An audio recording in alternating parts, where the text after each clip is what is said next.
আল্লাহর হাবিব সাল্লাল্লাহু আলাইহি ওয়াসাল্লাম এই মজমা সম্পর্কে মুসলিম শরীফের এক হাদিসের মধ্যে বলেন, এই মজমাটা কত দামি, এই মজমার গুরুত্ব আল্লাহ এবং আল্লাহর রাসূলের কাছে কতটা গুরুত্ব বহন করে। মুসলিম শরীফের এই হাদিস থেকে বোঝা যায়। হাদিসে পাকে রাসূল সাল্লাল্লাহু আলাইহি সাল্লাম বলেছেন, আনা আবি হুরায়রা রাদিয়াল্লাহু তাআলা আনহু قال قال رسول الله صلى الله عليه وسلم وما اجتمع قوم في بيت من بيوت الله يتلون كتاب الله ويتدارسونه بينهم إلا نزلت عليهم السكينة وغشيتهم الرحمة وحفتهم الملائكة وذكرهم الله في من عنده। সম্মানিত উপস্থিতি, আল্লাহর হাবিব সাল্লাল্লাহু আলাইহি ওয়াসাল্লাম বলছেন, যদি কোনো জাতি, যদি কোনো গোত্রের লোক কিংবা কোনো এলাকার লোক, কোন সমাজের লোক, মাজতামা কওমুন ফি বাইতিম মিন বুয়ুতিল্লাহ, আল্লাহর কোনো আলোচনা হচ্ছে এমন একটি ঘরে যদি একত্রিত হয় এবং সেখানে আল্লাহ তাআলার কালাম থেকে কথা বলা হয়, ওয়ায়াতাদারাসুনাহু বাইনাহুম, এবং আল্লাহর কালামের কথা, কোরআন হাদিসের কথা পরস্পরের মধ্যে আলোচনা হয়, ইল্লা নাযালাত আলাইহিমুস সাকিনাহ, আল্লাহর হাবিব বলছেন ওই ব্যক্তিদের ওপর এক নম্বরে যেই ফজিলত রয়েছে সেটা হচ্ছে নাযালাত আলাইহিমুস সাকিনাহ, তাদের ওপর আল্লাহর পক্ষ থেকে সাকিনা নামক এক প্রশান্তি নাজিল হয়। বলেন সুবহানাল্লাহ। তারপরে আল্লাহর হাবিব সাল্লাল্লাহু আলাইহি ওয়াসাল্লাম বলছেন, ওয়া গাশিয়াত হুমুর রাহমাহ, এবং তাদের ওপর আল্লাহর রহমত নাজিল হয়, ওয়া হাফাতহুমুল মালায়েকা, এবং ফেরেশতাদের বেষ্টনী তাদেরকে ঘিরে রাখে নিরাপত্তার চাদরে। বলেন সুবহানাল্লাহ। শুধু এখানেই শেষ নয়, এমন একটি মজমা, এত দামি মজমা, আল্লাহর হাবিব সাল্লাল্লাহু আলাইহি ওয়াসাল্লাম এই হাদিসের পরের অংশে বলছেন, ওয়া যাকারাহুমুল্লাহু ফি মান ইনদাহু, আল্লাহ তাআলা ওই ব্যক্তির আলোচনা করতে থাকে তার কাছে, তার নিকটবর্তী ফেরেশতাদের কাছে। বলেন সুবহানাল্লাহ। তাহলে এই এমন একটি মজমা যেখানে হাজির হলে, যেখানে এসে কোরআন হাদিসের আলোচনা শ্রবণ করলে আল্লাহর প্রশান্তি, আল্লাহর পক্ষ থেকে সাকিনা আমরা অর্জন করতে পারবো, ও গাশিয়াতহুমুর রাহমাহ, এবং রহমতের চাদর আমাদেরকে আচ্ছাদিত করে ফেলবে, ওয়া হাফাতহুমুল মালায়েকা, আল্লাহর ফেরেশতার বাহিনী দিয়ে আমাদেরকে বেষ্টন করে রাখবে। এবং এখানেই শেষ নয়, ওয়া যাকারাহুমুল্লাহু ফি মান ইনদাহু, এবং আল্লাহ তাআলার যে আলোচনা শুনছে বা আল্লাহ তাআলার আলোচনা যে করছে, এদের ব্যাপারে আল্লাহ তাআলা তার নিকটবর্তী ফেরেশতাদের কাছে আলোচনা করতে থাকে, তাদেরকে স্মরণ করতে থাকে। এটা যেন তেন ব্যাপার নয়, এটা চারটিখানি কথা নয়, এটা অনেক বড় ফজিলতের বিষয়। সুতরাং এই দ্বীনি মাহফিল, কোরআন হাদিসের মাহফিল, এটা ছোট চোখে দেখার কোনো প্রশ্নই আসে না।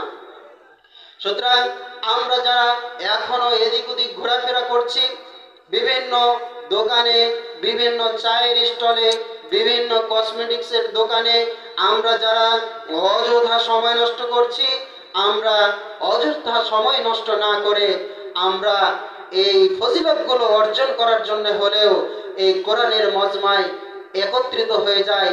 আল্লাহ যেন আমার দ্বীনি ভাইদের একত্রিত হওয়ার, এই কোরআনের মজমায় আসার এবং বসার তৌফিক দান করেন। সকলে বলি আল্লাহুম্মা আমিন।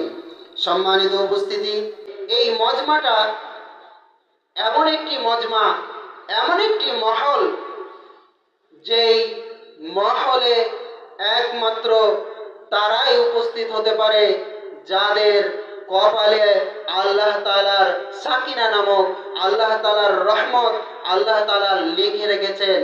সুতরাং যদি আমি এই মাহফিলে আসতে না পারি, এই মাহফিলে এসে কোরআন হাদিসের কথা শোনার সৌভাগ্য যদি আমার না হয়, বুঝতে হবে আল্লাহর যে রহমত, আল্লাহর হাবিব যেটা আমাদের জন্য ঘোষণা করেছেন, এই রহমত আমাদের কপালে নেই। সম্মানিত উপস্থিতি, আপনারা এসেছেন বসেছেন, আলোচনা শুনছেন, আল্লাহ তাআলা যেন আপনাদের এই আশাকে বসাকে, আপনাদের এই কষ্টকে কাল কিয়ামতের দিন নাজাতের ওসিলা বানিয়ে নেন, বলেন আমিন। আল্লাহ তাআলা কোরআনে কারিমের মধ্যে বলেন, ইয়া আইয়ুহাল্লাযীনা আমানু হাল আদুল্লুকুম আলা তিজারাতিন তুনজিকুম মিন আযাবিন আলীম। হে মুমিনগণ, হাল আদুল্লুকুম, আমি কি তোমাদেরকে এমন একটি ব্যবসার কথা বলে দিব, তিজারাতিন তুনজিকুম মিন আযাবিন আলীম, যে ব্যবসা তোমাদেরকে জাহান্নামের যন্ত্রণাদায়ক আযাব থেকে মুক্তি দিবে। আল্লাহ তাআলা এই ঘোষণা দেওয়ার পরের আয়াতে বলছেন, সেই কাজগুলো কি, সেই ব্যবসাটা কি, যেই ব্যবসাটা যদি আমরা করতে পারি, যেই বাণিজ্য যদি আমরা করতে পারি, তাহলে আল্লাহ তাআলা আমাদেরকে জাহান্নামের যন্ত্রণাদায়ক আযাব থেকে মুক্তি দিবে। আল্লাহ তাআলা পরের আয়াতে বলছেন, তুমিনুনা বিল্লাহি ওয়া রাসূলিহি ওয়া তুজাহিদুনা ফি সাবিলিল্লাহি বিআমওয়ালিকুম ওয়া আনফুসিকুম যালিকুম খায়রুল লাকুম ইন কুনতুম তা'লামুন। সেই ব্যবসাটি হচ্ছে তুমিনুনা বিল্লাহ, আল্লাহর উপর ঈমান আনতে হবে, আল্লাহকে এক বলে বিশ্বাস করতে হবে, আল্লাহর উপর ঈমান আনার মতো ঈমান আনতে হবে, ওয়া রাসূলি, এবং আল্লাহ তাআলার যে প্রেরিত রাসূলগণ আছে তাদেরকে আল্লাহর প্রেরিত রাসূল হিসাবে মেনে নিতে হবে, তাদের উপর ঈমান আনতে হবে। এবং কি করতে হবে? আল্লাহ তাআলা বলেন, ওয়াতুজাহিদুনা ফি সাবিলিল্লাহ, এবং আমার রাস্তায় তোমাদেরকে জিহাদ করতে হবে, আমার রাস্তায় তোমাদেরকে মুজাহাদা করতে হবে, আমার পথে তোমাকে সময় দিতে হবে, শ্রম দিতে হবে, আমার রাস্তায় তোমার জান এবং মালকে কুরবান করে দিতে হবে। তাহলে আমি তোমাদেরকে তুনজিকুম মিন আযাবিন আলীম, তাহলে তোমাদেরকে জাহান্নামের যন্ত্রণাদায়ক আযাব থেকে রেহাই দিব। সম্মানিত উপস্থিতি, আল্লাহর রাস্তায় জিহাদ করা প্রকৃত অর্থ হচ্ছে জিহাদ করা, কিন্তু এর ব্যাপকতা অনেক। আল্লাহর রাস্তায় কেউ যদি শ্রম দেয়, আল্লাহর রাস্তায় কেউ যদি সময় দেয়, আল্লাহর রাস্তায় কেউ যদি অর্থ দেয়, আল্লাহর রাস্তায় কেউ যদি মেধা বুদ্ধি দিয়ে কোনো পরামর্শ দেয়, আল্লাহ তাআলা তাদের জন্য এই ঘোষণা করেছেন, বলেন সুবহানাল্লাহ। সম্মানিত উপস্থিতি, আমরা কে না চাই জাহান্নামের আযাব থেকে আমি বেঁচে যাই? আমরা সবাই চাই, কিন্তু বাঁচার যে পথগুলো, যে পন্থাগুলো, এগুলো অনুসরণ কেউ আমরা করতে চাই না। আল্লাহ তাআলা স্পষ্ট করে বলেছেন, সহজ তিনটা কথা বলেছেন, তুমিনুনা বিল্লাহি ওয়া রাসূলিহি, তুমি আমার উপর ঈমান আনো, আমার রাসূলগণের উপর ঈমান আনো, ওয়া তুজাহিদুনা ফি সাবিলিল্লাহ, এবং আমার রাস্তায় জিহাদ করো, বিআমওয়ালিকুম ওয়া আনফুসিকুম, তোমাদের মাল এবং তোমাদের জানের মাধ্যমে, তাহলে আমি তোমাদেরকে জাহান্নামের আযাব থেকে রেহাই দেব। যালিকুম খায়রুল লাকুম ইন কুনতুম তা'লামুন, এটা তোমাদের জন্য সর্বোত্তম, যদি তোমরা জানতে, যদি তোমরা জানতে, এটা তোমাদের জন্য সর্বোত্তম। আল্লাহ তাআলা ঘোষণা। সম্মানিত উপস্থিতি, শুধু জান এবং মাল এবং সময় দিলেই আমরা এই ফজিলতগুলো অর্জন করতে পারছি। আল্লাহ তাআলা কোরআনে কারিমের সূরা বাকারার মধ্যে বলছেন, যদি কোনো ব্যক্তি আল্লাহর কোনো রাস্তায়, আল্লাহর ঘর মসজিদে কিংবা দ্বীনি প্রতিষ্ঠান মাদ্রাসায় কোনো একটি টাকা দান করে, তার অর্থের মধ্য থেকে কোনো অর্থ দান করে, তাদের উদাহরণটা কেমন, তাদের দৃষ্টান্ত, তাদের উপমাটা কেমন, আল্লাহ তাআলা সূরা বাকারার মধ্যে সেটা কত সুন্দর করে তুলে ধরছেন। আল্লাহ তাআলা বলেন, মাসালুল্লাযীনা ইউনফিকুনা ফি সাবিলিল্লাহি কামাসালি হাববাতিন আনবাতাত সাবআ সানাবিলা ফি কুল্লি সুমবুলাতিন মিয়াতু হাব্বাহ ওয়াল্লাহু ইউযাইফু লিমান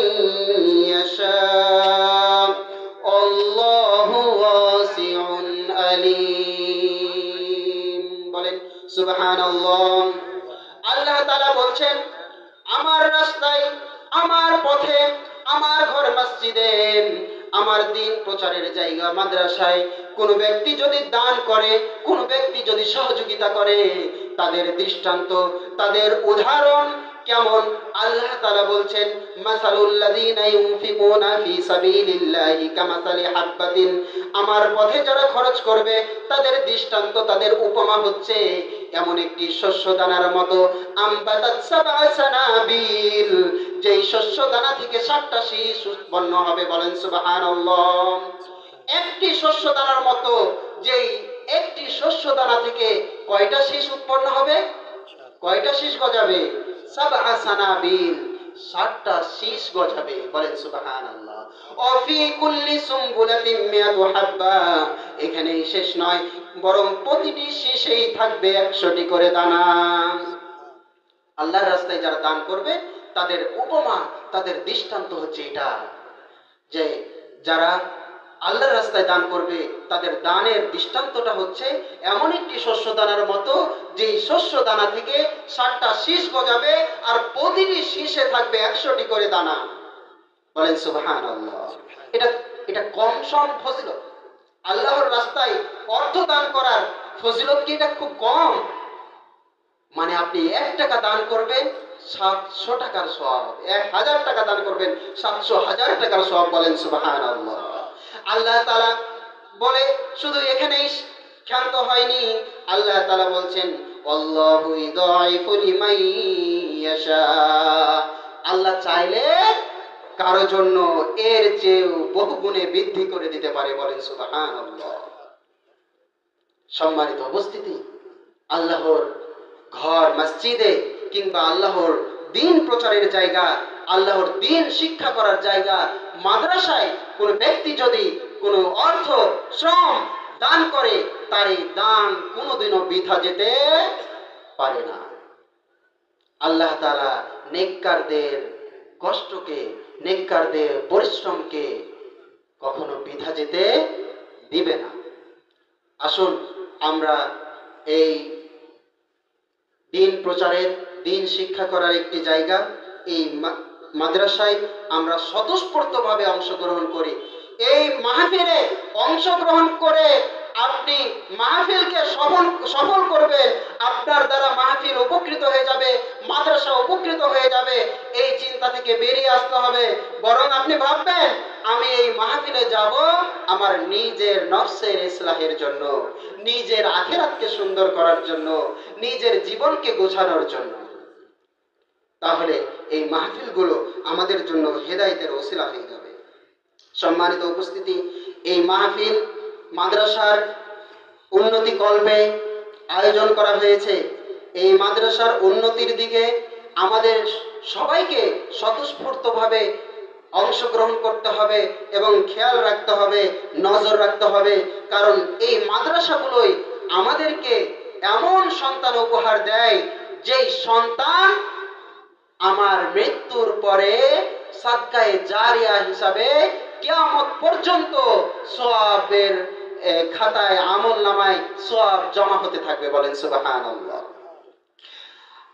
এই মাদ্রাসাগুলো মাদ্রাসার উন্নতি কল্পে এই মাহফিলকে আয়োজন করেছে, এই ঠিক আছে, কিন্তু এই মাহফিলে আমরা অংশগ্রহণ করব কারণ যে এই মাদ্রাসাগুলো আমাদের সন্তানদেরকে আমাদের জন্য সাদকায়ে জারিয়ার একটা পথ, একটা কারখানা হিসাবে কাজ করে যাচ্ছে। বলেন সুবহানাল্লাহ। আল্লাহর হাবিব সাল্লাল্লাহু আলাইহি ওয়াসাল্লাম বলছেন, ইযা মাতাল ইনসান, যখন মানুষ মারা যায়, ইনকাতা আমালুহু ইল্লা মিন সালাসা, তার সমস্ত আমলের দরজা চিরতরে বন্ধ হয়ে যায়। মানুষ যখন মারা যায়, তার আমলের সমস্ত দরজাগুলো চিরতরে কি হয়ে যায়? ইনকাতা, বন্ধ হয়ে যায়। ইল্লা মিন সালাস, 3টি দরজা ব্যতীত, 3টি দরজা ব্যতীত সমস্ত দরজা তার মৃত্যুর পরে বন্ধ হয়ে যায়। 1 নাম্বার হচ্ছে মিন সাদাকাতিন জারিয়াতিন, সাদকায়ে জারিয়া, সদকায়ে জারিয়া মূলক কোনো কাজ যদি কোনো ব্যক্তি করে যায়, মরার পরেও তার আমলনামায় সওয়াব জমা হতে থাকবে। সদকায়ে জারিয়া কেমন হতে পারে? আমি একটি মাদ্রাসায় উন্নয়নমূলক কাজ হচ্ছে, আমি ইট দান করলাম, এই ইট এই ইট দিয়ে মাদ্রাসা তৈরি হলো। এই মাদ্রাসার ঘরে বসে আল্লাহর কালাম যতদিন শিখবে, আপনার আমল নামাই এই সমস্ত ছাত্র ছাত্রীদের আমলের সওয়াব 1% জমা হতে থাকবে। বলেন সুবহানাল্লাহ। সাদকায়ে জারিয়ার অনেকগুলো উদাহরণ থাকতে পারে, বলতে পারি, কিন্তু আপনাদেরকে এইটা যেহেতু মাদ্রাসার উন্নতিকল্পে, এই কারণে আপনাদেরকে আমি এই মাদ্রাসার উদাহরণটা দিলাম। আপনার স্বতঃস্ফূর্তভাবে সাদকায়ে জারিয়ার জন্য এই মাদ্রাসায় আপনারা দান করবেন, আমি আশাবাদী। তারপরে আল্লাহর হাবিব বলছেন, মানুষের মৃত্যুর পরে যে 3টি আমল জারি থাকে, তার মধ্যে দ্বিতীয় নাম্বার হচ্ছে ওয়াইলমিন ইউনতাফাউ বিহি। এমন ইলম যদি মানুষকে তার কোনো ব্যক্তি শিক্ষা দিয়ে যায়, কোনো ছাত্র তৈরি করে যায়, আল্লাহর দ্বীনের ইলম কাউকে শিক্ষা দিয়ে যায় এবং এই ইলম থেকে মানুষ উপকৃত হতে থাকে, তাহলে এই আমলের সওয়াব মৃত্যুর পরে তার আমলনামায় জমা হতে থাকে। বলেন সুবহানাল্লাহ। 3 নাম্বার সবচাইতে গুরুত্বপূর্ণ, এই মাদ্রাসাগুলো আমার আপনার সন্তানকে, আমার আপনার আদরের কলিজার টুকরা সন্তানকে আমাদের মৃত্যুর পরেও সদকায়ে জারিয়ার একটা ওসিলা হিসাবে, একটা সদকায়ে জারিয়ার মাধ্যম হিসাবে এই মাদ্রাসাগুলো কাজ করে যাচ্ছে। 3 নাম্বার হচ্ছে, কোনো ব্যক্তি যদি মরে যায় এবং তার একজন ওয়ালাদিন সলিহিন নেককার সন্তান থাকে, ওয়াদউ লাহু, যেই নেককার সন্তান তার জন্য দোয়া করবে।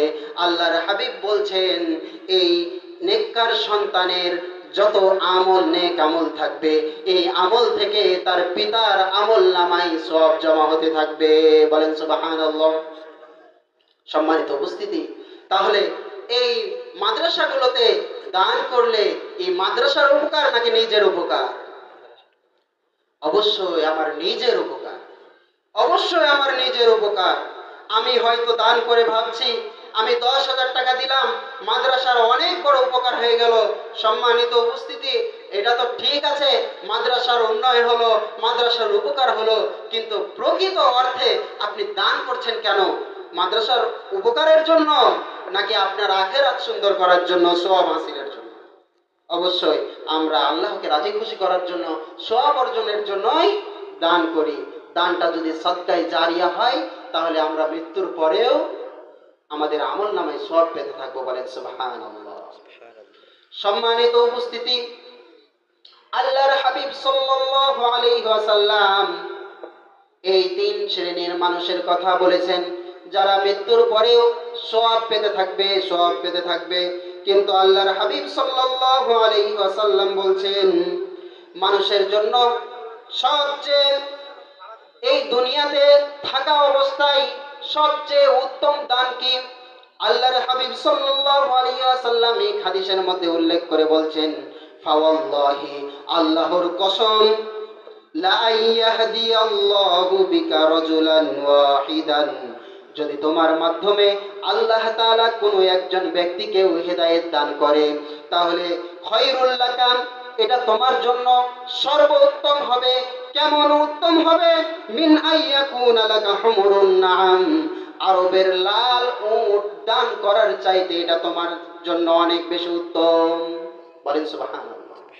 মানে আমার আপনার মাধ্যমে যদি একজন ব্যক্তিকেও আল্লাহ হেদায়েত দান করে, একজন ব্যক্তিকেও আল্লাহ দ্বীনের বুঝ দান করে, আল্লাহর পথে পরিচালিত হওয়ার তৌফিক দান করেন, আল্লাহর হাবিব বলছেন, খায়রুল লাকা মিন আইয়াকুনা হুমুরুন নাআম, এটা তোমার জন্য আরবের লাল উট দান করার চেয়েও অধিক উত্তম।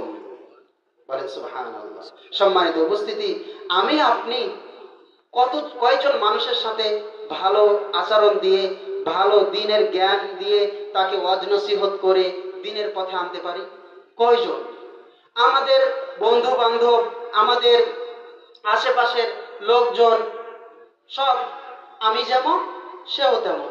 আমার বন্ধু বান্ধব, আমি যদি হুজুর হই তাহলে আমার বন্ধু বান্ধব হুজুর, আমি যদি সাধারণ মানুষ হই, কৃষক হই, আমার বন্ধু বান্ধবও সাধারণ মানুষ। তো আমরা কয়জন মানুষকে হেদায়েতের পথে আনতে পারি? অথচ আল্লাহর হাবিব কসম খেয়ে বলছেন, কসম খেয়ে বলছেন, ফাওয়াল্লাহি, আল্লাহর কসম, আল্লাহর কসম, যদি তোমার মাধ্যমে একজন ব্যক্তিও হেদায়েত পায় তাহলে এটা তোমার জন্য আরবের লাল উট দান করার চেয়ে উত্তম। তো এই যে এই কাজটা আমার আপনার মাধ্যমে হয় না, কিন্তু মাদ্রাসাগুলো কিন্তু শত শত ছাত্র, শত শত তালবে ইলমকে, শত শত ছেলে মেয়েকে এই হেদায়েতের পথে পরিচালিত করছে, বলেন সুবহানাল্লাহ। তো এই মাদ্রাসাগুলো প্রত্যেকটা ছাত্রকে হেদায়েতের পথে পরিচালিত করছে, হেদায়েতের পথ দেখাচ্ছে।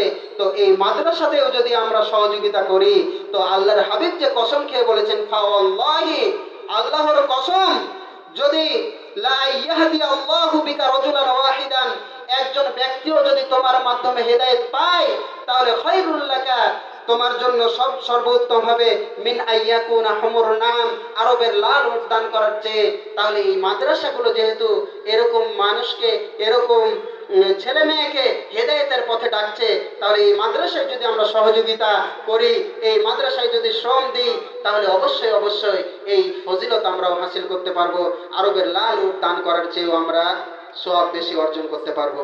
আল্লাহ তাআলা আমাদেরকে কোরআন এবং হাদিসের কথাগুলো বুঝে তার উপর আমল করার তৌফিক দান করুন, সকলে বলে আল্লাহুম্মা আমিন।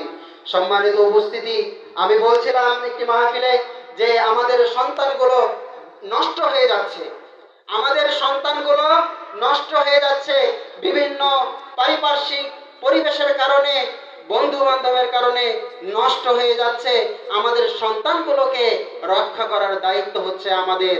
আমরা যদি তাদেরকে রশি ঢিল দিয়ে ছেড়ে দেই, কাল কিয়ামতের দিন এই সন্তান আল্লাহর দরবারে অভিযোগ করবে এবং বলবে যে তাদেরকে আগে নিয়ে আসো, তাদের উপর পা দিয়ে তারপরে আমি জাহান্নামে যাব। বলেন নাউযুবিল্লাহি মিন যালিক। অথচ আপনি চাইলেই আপনার সন্তানকে মাদ্রাসায় দিতে পারতেন। সুতরাং আসুন আমরা সচেতন হই, মাদ্রাসায় দিই, এলমে দিন শিক্ষা দিই, তাহলে সন্তানগুলো আমাদের হক আদায় করতে পারবে, সন্তানগুলো আমাদের কি কি হক রয়েছে এগুলো জানতে পারবে, তারা বড় হলে আপনার আমার হক আদায় করতে পারবে। আল্লাহ তাআলা যেন আমাদের এই কোরআন হাদিসের কথাগুলো বুঝে তার উপর আমল করার তৌফিক দান করুন, সকলে বলি আল্লাহুম্মা আমিন। আল্লাহর ঘর মসজিদ কিংবা দিন প্রচারের জায়গা মাদ্রাসায় আমরা যেন অংশগ্রহণ করতে পারি, বিভিন্ন কাজে, উন্নয়নমূলক কাজে সহযোগিতা করতে পারি। আল্লাহ তাআলা সেই তৌফিক দান করুন, সকলে বলি আল্লাহুম্মা আমিন। এই দোয়া এবং দাবি রেখে আমি আমার আলোচনার এখানেই ইতি টানলাম। ওমা আলাইনা ইল্লাল বালাগ। আসসালামু আলাইকুম ওয়া রাহমাতুল্লাহি ওয়া বারাকাতুহু।